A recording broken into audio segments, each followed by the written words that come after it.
GI স্বীকৃতি পেল বাঁকুড়ার বেলিয়াতড়ির ম্যাচার সন্দেশ। ফলে খুশি বেলিয়াতড়ির মিষ্টি প্রস্তুতকারক ও ব্যবসায়ীরা। বহু বছর আগে এই ম্যাচার সন্দেশ তৈরি করা হয়েছিল, কিন্তু জিআই ট্যাগ ছিল না।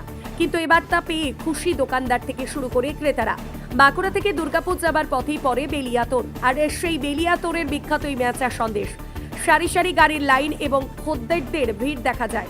লাইন দিয়ে কিনতে হয় ক্রেতাদের। বাঁকুড়ায় বিখ্যাত এই মিষ্টি এবার আরও বিখ্যাত হবে বলে মনে করছেন ব্যবসায়ীরা, এবং তার পাশাপাশি মিষ্টি বিদেশেও যাবে বলে মনে করছেন তারা। বিভিন্ন রকম মিষ্টি জাতীয় সরঞ্জামকে মিশ্রণ করে তৈরি করা হয় ম্যাচার সন্দেশ। স্বাদে দুর্দান্ত, খেতে আর তাতেই মুগ্ধ মিষ্টি প্রেমীরা। এখন দেখার বিষয়, জিআই স্বীকৃতি পাওয়ার পর কতটা বিক্রেতারা লাভবান হয় তা দিকেই তাকিয়ে আছেন তারা। তো অবশ্যই আনন্দের ব্যাপার, কারণ বেলিয়াতড়ের মেচাটা তো দীর্ঘদিন ধরেই বিখ্যাত। কারণ আমরা যখন এক জায়গা থেকে অন্য জায়গায় আত্মীয় বাড়ি যাই, তখন তো আমরা এই মেচার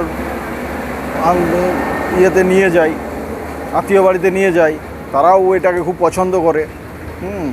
জিআই ট্যাগ পেয়ে তো অবশ্যই খুব ভালো হয়েছে। স্বাদ তো অবশ্যই বলতে হয় কি, এটা স্বাদ বলতে হয় না, মানে অতুলনীয় স্বাদ। অতুলনীয় স্বাদের জন্য বেলিয়াতড়ের মেচাটাই সবচেয়ে বেটার। আচ্ছা, এটা কি স্বপ্ন বা আশা করেছিলেন আপনারা? হ্যাঁ, এটা তো দীর্ঘদিনের আশা একটা ছিলই মানুষের। দীর্ঘদিনের আশা অবসান ঘটিয়ে শেষে এইটা যে ট্যাগটা পেয়েছে এখন, অবশ্যই এটা গর্বের ব্যাপার, এটা আনন্দের ব্যাপার আমাদের কাছে।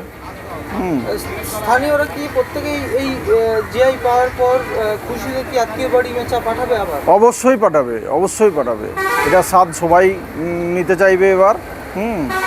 যেহেতু এটা জিআই ট্যাগ পেয়ে গেছে, সেই ক্ষেত্রে তো আলাদা মানুষের একটা ভরসা আসবে এটা ব্যবহারের ক্ষেত্রে। এবার ব্যবসায়ীদের উদ্দেশ্যে কিছু বলবেন?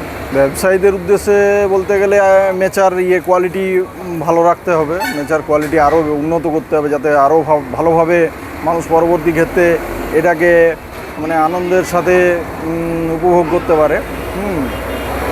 যার জন্যে আরও কোয়ালিটি বেটার করতে হবে। পাশাপাশি যে মেচার হোকারিটা আগে দেখা যেত, কিন্তু এখন আর দেখা যায়নি। এইবার হয়তো আরও হকারি এরকমভাবে আস্তে আস্তে ইয়ে হবে আর কি। ব্যুরো রিপোর্ট, বঙ্গ বার্তা।